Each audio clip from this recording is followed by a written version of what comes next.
இடைத்தேர்தல் அறிவிக்கப்பட்டவுடன் இந்திய கம்யூனிஸ்ட் கட்சியினுடைய மாநில குழு கூடும்.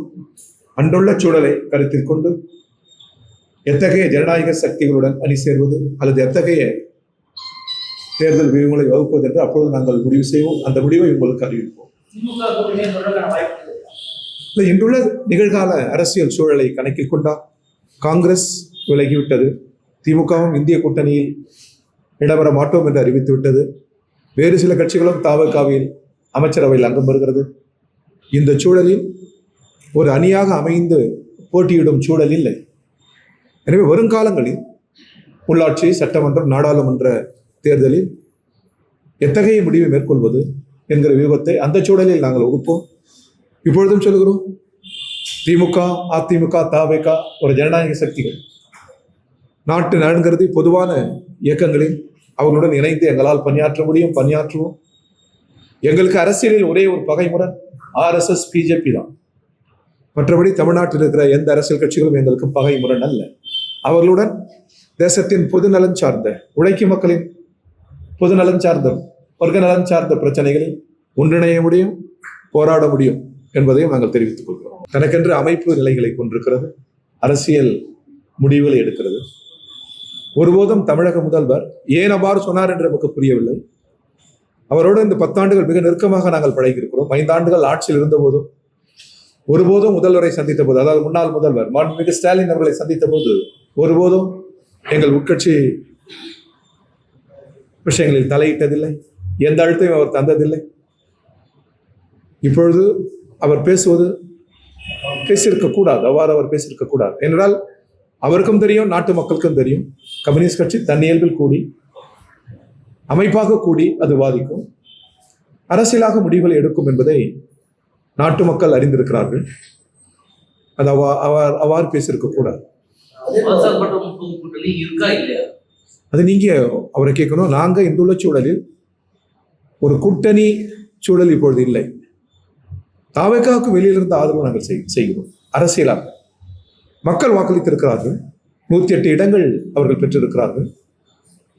திமுக ஆட்சி அமைக்கும் சூழல் இல்லை, அதிமுக ஆட்சி அமைக்கும் சூழல் இல்லை, இந்த இரு ஜனநாயக கட்சிகளும் ஆட்சி அமைக்கும் சூழல் இல்லை. எனவே 108 இடங்களை தமிழக மக்கள் வாக்களித்து இடம் தந்திருக்கிற பொழுது ஆளுநர் தவிகாவை தான் அழைக்க வேண்டும். அவ்வாறு அழைக்காமல் அவர் காலதாமதம் செய்வது என்பது அரசியல் காய் நகர்த்த, மக்கள் அளித்த தீர்ப்பை கடந்து ஆளுநர் அந்த இடத்தில் வந்து அமர்ந்து விடக்கூடாது என்பதற்காகவும், மீண்டும் ஒரு தேர்தல் திணிக்கப்பட்டு விடக்கூடாது என்பதற்காகவும், எல்லாவற்றுக்கும் மேலாக மக்கள் அளித்த தீர்ப்புக்கு மதிப்பளிக்க வேண்டும் என்கிற காரணிகளை கொண்டு இந்திய கம்யூனிஸ்ட் கட்சி வெளியிலிருந்து ஆதரவு அளிக்கிறது. தமிழக அரசியல் குழப்பமான அரசியல் சூழல் நிலவுகிறது. நாங்கள் நான் இப்பொழுது அறிவிக்கிற வரை அந்த கூட்டணியில் தான் இருந்தோம், அங்கேதான் வெற்றி பெற்றோம். ஒரு முறைப்படி எங்கள் கட்சியினுடைய நிர்வாக குழு கூடி இந்த அறிவிப்பை வெளியிடுவதற்கு முன்னால் அத்தகைய சூழலில் நாங்கள் நீடிக்கவில்லை என்று சொல்வதை காட்டிலும் அமைப்பாக கூடி, நிர்வாக குழு கூடி எடுத்த முடிவை நான் உங்களுக்கு சொல்கிறேன்.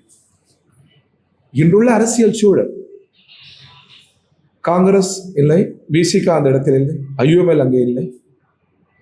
காங்கிரஸ் இருக்கிற இடத்தில் நாங்கள் இந்திய கூட்டணியில் இருக்க மாட்டோம் என்று திமுக சொல்கிறது. இந்த சூழலில் ஒரு தேர்தல் அணி சேர்க்கையில் இந்திய கம்யூனிஸ்ட் கட்சி இடம்பெறுவதற்கு சூழல் இல்லை.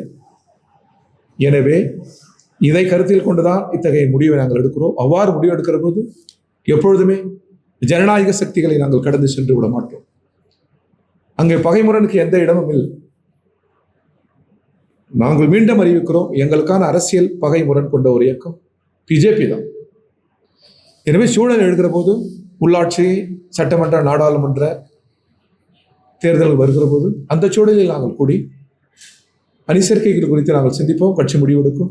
ஆனால் எப்பொழுதும் இடதுசாரிகளுடன் இணைந்து பயணிப்போம். இடதுசாரிகளுடன் அணி சேர்கிற ஜனநாயக சக்திகளுடன் இணைந்து நாட்டு நலனில், பொது நலனில் நாங்கள் பயணிப்போம் என்பதை தெரிவித்தோம். இடைத்தேர்தல் இல்லை, இடைத்தேர்தலில் எங்க நிலை என்பதை நாங்கள் அறிவிக்கிற போது அதற்கான விடை கிடைத்துவிடும். ஏன்னா இடைத்தேர்தல் அந்த சூழல் வருகிற போது நெருக்கத்தில் கட்சி கூடி முடிவுகள் எடுக்கும். அதை தான் நான் உங்கள்கிட்ட சொன்னேன். இன்றுள்ள அரசியல் சூழல் ஒரு கூட்டணியில் அணி சேர்ந்து இயங்கும் சூழல் இல்லை. கட்சியினுடைய மத்திய கமிட்டி வழிகாட்டி இருக்கிறபடி எப்பொழுதும் போல் இடதுசாரிகளுடன் இணைந்து நாங்கள் பயணிப்போம். நாட்டின் பொது நலனில் உழைக்கும் மக்களின் கோரிக்கைகள் ஜனநாயக சக்திகளுடன் இணைந்து நாங்கள் பயணிப்போம். மீண்டும் அழுத்தமாக சொல்கிறோம், திமுக, அதிமுக, தவேக ஜனநாயக சக்தியாக தான் இந்திய கம்யூனிஸ்ட் கட்சி மதிப்பீடு செய்கிறது.